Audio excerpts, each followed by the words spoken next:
मैं पहली बार जब 17 साल का था तब आया था और 6-7 महीने बाद मैं भाग गया वापस। यहाँ मुंबई आने के बाद मुझे समझ में आया कि तू है नहीं कुछ।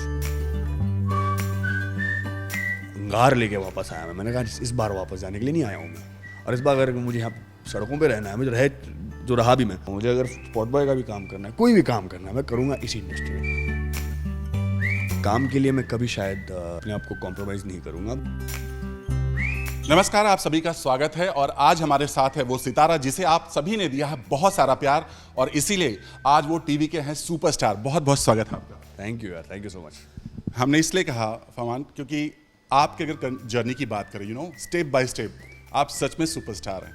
क्या कहना चाहेंगे? I am very humbled about that यार। मैं सिंपल चीज़ों में बिलीव करता हूँ। ये सुपरस्टार का जो टैग है ये अपने आप होता रहा है, बट फैंस का प्यार है। जी बिल्कुल, उनका प्यार बहुत ज़्यादा है और मैं भी उस चीज़ को रेसिप्रोकेट करने की कोशिश करता हूँ जितना हो सके मुझसे उतना, और which is a very nice thing. I think you feel you become a superstar if that is anything, is when you do not want you don't believe in that is the destination. वो process का result है और मेरा process strong रहा है और अब तक मुझे इसी चीज़ में बिलीव मैं करता हूँ कि मेरा प्रोसेस स्ट्रॉन्ग रहे और मैं अपने आप को जितनी अच्छी तरीके से पोर्ट्रे कर सकूँ हर एक कैरेक्टर में मैं वो करता रहूँ। उसके आगे जो होता है वो उनके ऊपर है, उन फैंस के ऊपर है, आप लोगों पे है और खुदा पे। प्रोसेस की बात करें, 8 साल हो गए, 9 साल हो गए लगभग स्टार्टिंग मॉडलिंग से फिर थिएटर में, फिर क्या? मॉडलिंग तो बहुत ही कम समय तक रहा है। मुझे लगता है कि 4-5 महीने में मैं ख़त्म कर दिया मॉडलिंग। बिल्कुल मॉडलिंग मेरा जर्नी रहा ही नहीं। I felt very out of place there, तो इमीडिएटली थिएटर शुरू कर दिया मैंने।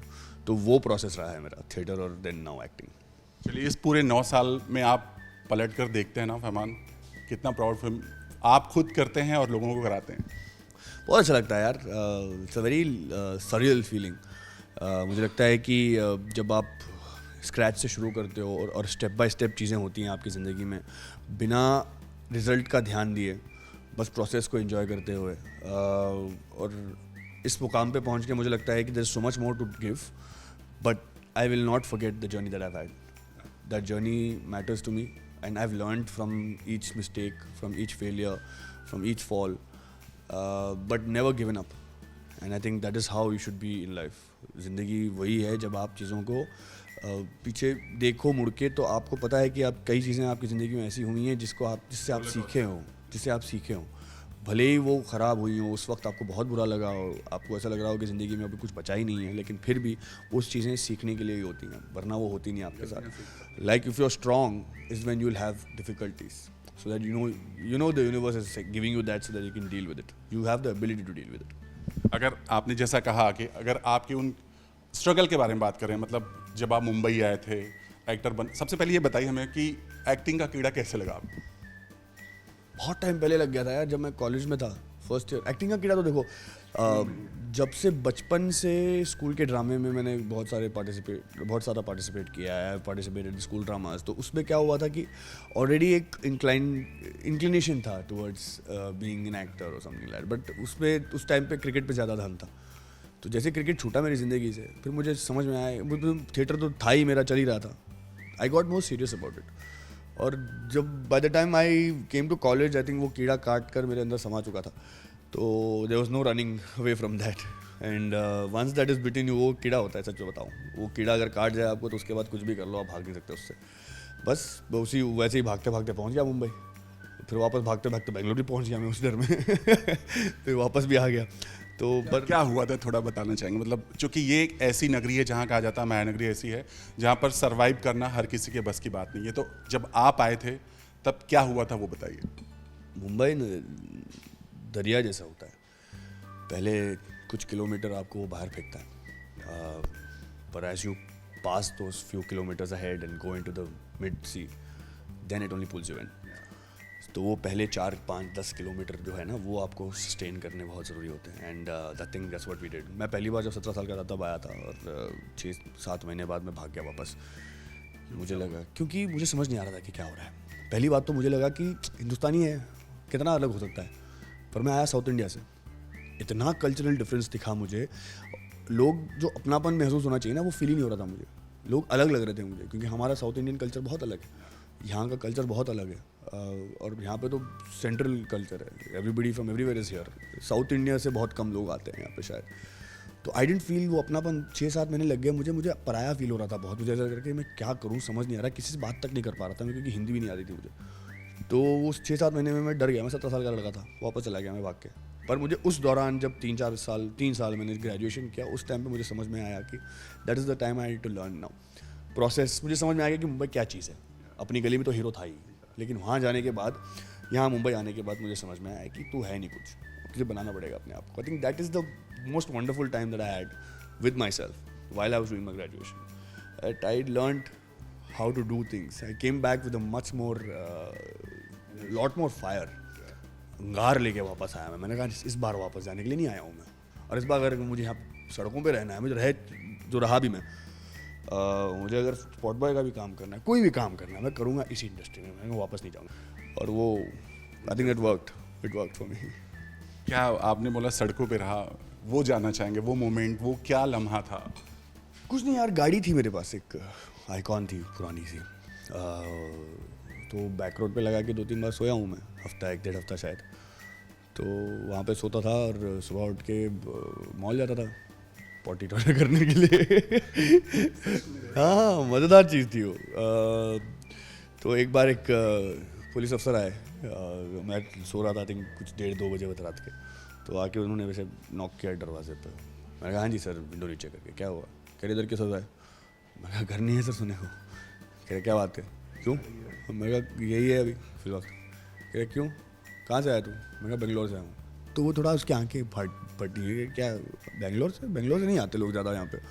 तो मैंने कहा सर बाहर बहुत गर्मी, बैठो अंदर, मैं एसी चालू करता हूँ। तो मैंने एसी चालू किया, वो बैठे मेरे साथ, मतलब 5 बजे तक बातें हुई हम दोनों के बीच। उन्होंने मुझे पूछा कि क्या करने आया इधर? मैं इधर एक्टर बनने आया हूँ। तो उन्होंने सर पे मार लिया सर। कह रहे तेरे को पता है कितना लोग उतरता है इधर एक्टर बनने को? मैं कहा हाँ सर पता है। कह रहा चला जाना आराम से, घर पे रहने का, सोने का, खाने का, पीने का, कोई टेंशन नहीं लेने का, इधर पे काम कर ले, क्या वो इधर पे रहने का। मैं कहा सर अभी तो आ गया तो वापस नहीं जाऊँगा अभी। कह रहा अभी घर भी नहीं है तेरे पास, रहेगा किधर? मैं इधर गाड़ी में। मैं काम करूँ था अपने घर पर ले जाऊँ, मुझे वहाँ सो लूँगा 15 दिन जब तक कुछ मिल ना जाए। कह रहे चल झट पागल है, जा रहा हूँ मैं। वो 5 बजे निकल भी गए, तो उसके बाद वो दोस्त भी बन गए मेरे। 2-4 दिन वो आते थे, यूँ करते थे, मैं निकल जाते थे वो। तो ये थी उसकी स्टोरी। इंस्पिरेशन, मतलब मुझे भी बहुत प्रेरणा मिली एक्चुअली। ये इसलिए मैंने आपको कहा कि आपने स्टेप बाय स्टेप यहाँ पर अपना कदम जमाया है। कभी आपकी लाइफ में वो लम्हा आया जब आपको लगा कि नहीं यार एक्टिंग मेरे बस का नहीं, अब छोड़ देना है सब कुछ? नहीं, ये शायद नहीं, ये कभी नहीं आएगा। एक्टिंग अंदर इतना समा चुका है मेरा ये इंडस्ट्री समा चुका है मेरे अंदर। एक्टिंग हो, क्रिएटिव फील्ड हो, कुछ भी हो, acting, direction, anything. I think the creative satisfaction that I get from things that I do, उसमें बहुत मज़ा आता है मुझे। एंड मुझे लगता है कि मेरे पास बहुत है देने को, as an actor, as a creator, as an artist. I have so much inside me that is not coming out if not for the camera. तो जब कैमरा ऑन होता है, जब कैरेक्टर मेरे अंदर से अलग होता है, तो वो अलग ही हो जाता है। मैं सेल्फ में, अकेले में, अपने आप में मैं बहुत सिंपल सा इंसान हूँ। मुझे ज़्यादा कॉम्प्लिकेशन पसंद नहीं है, मेरे पास ज़्यादा इमोशंस नहीं दिखाने को। नॉर्मल तरीके से मैं कुछ ज़्यादा नहीं दिखाता, मैं हंसता बहुत हूँ बस। ठीक है, बस जब कैमरा ऑन होते हैं तो मेरी इंटेंसिटी, हाँ मेरे जब कैमरा ऑन होता है मेरी इंटेंसिटी निकल आती है, बस वो कैरेक्टर की तरफ से निकल आती है। फरमान की कोई इंटेंसिटी भले ही ना हो, जो अपने तरीके से मुझे पता है कि कहाँ पे, पर जब कैरेक्टर्स निभाने को मिलते हैं, मुझे पता है, समझ में, मेरा रीडिंग में ही समझ में आ जाता है मुझे कि इस सीन को कैसे पेश किया जाए, इस सीन को कैसे क्रिएट किया जाए, एक ग्राफ कैसे दिया जाए, और वो अपने आप होता है। तो which is why should I let it go and say कि नहीं मुझे ये नहीं करना। तो अब तक वो कभी थॉट आया नहीं, मुझे लगता है कि वो आएगा भी नहीं कभी। चलिए, इंडस्ट्री के बारे में एक बहुत बड़ा कड़वा सच ये भी है कि ये इंडस्ट्री में कास्टिंग काउच है, आपको भी पता है। हर एक्टर से बात करने में कहीं ना कहीं उनके एक्सपीरियंस बाहर आते हैं। अगर फहमान से जाना चाहें, इस कास्टिंग काउच से सामना कभी हुआ? अगर हुआ तो फहमान ने कैसे निपटा, या कैसे उनको जवाब दिया? देखो यार, ये सब चीज़ें तो होती रहती है, ये आउटर सर्कल है, इंडस्ट्री का आउटर सर्कल है, and it's not a nice space to be in, but coming from a metropolitan city I knew how to deal with it. मुझे पता था कि ये चीज़ें होती हैं, और क्योंकि मैं पला बड़ा हूँ, मैं लोगों के बीच रहा हूँ, and I not have a problem with any of them. I think to each their own, their और every one sexuality is very personal and very वो है उनका। मैं कोई नहीं होता उस चीज़ को जज करने के लिए, लेकिन I respect that. All I said to everyone was you need to respect my space. That is not my space is different. And first of all I will not do anything for work. अब वो लड़की हो लड़का हो फ़र्क नहीं पड़ता, है ना. काम के लिए मैं कभी शायद अपने आप को कॉम्प्रोमाइज़ नहीं करूँगा. मैं शायद उस चीज़ पे सो नहीं पाऊँगा यार. और मुझे नींद बहुत प्यारी आती है है ना. मुझे मेरी नींद बहुत ज़रूरी है मेरे लिए. जो रात की 6-7 घंटे की जो नींद होती है वो मेरे लिए बहुत ज़रूरी है, बहुत महत्वपूर्ण है मेरे लिए. आई थिंक मुझे रिजुविनेट करता है वो. अगर वो नहीं कर पाऊँ मैं अपनी ज़िंदगी में तो मैं क्या ही करूँ. तो I think that's what mattered. And when it happened to me I handled it in the way that I had to handle it. एंड उसके बाद भी उन लोगों से मुझे काम मिला है, चीज़ें हुई हैं. Even though I didn't have to do anything, you know. वो सिर्फ ट्रायल्स होते हैं. अगर आप कर लो तो ठीक है, ना करो तो फिर भी आप तो डिज़र्व करते हो. इतना मुझे पता था कि मैं डिज़र्व तो करता हूँ. तो वो चीज़ें अब पीछे छूट गई. अब नहीं होगा वो चीज़, होपफुली. कभी आपके साथ ऐसा हुआ कि आपका प्रोजेक्ट रातों रात हाथ से निकल गया हो, या ऐसी चीज़ों की वजह से हाथ से चला गया हो और आज भी उसी चीज़ की कसक है आपके अंदर?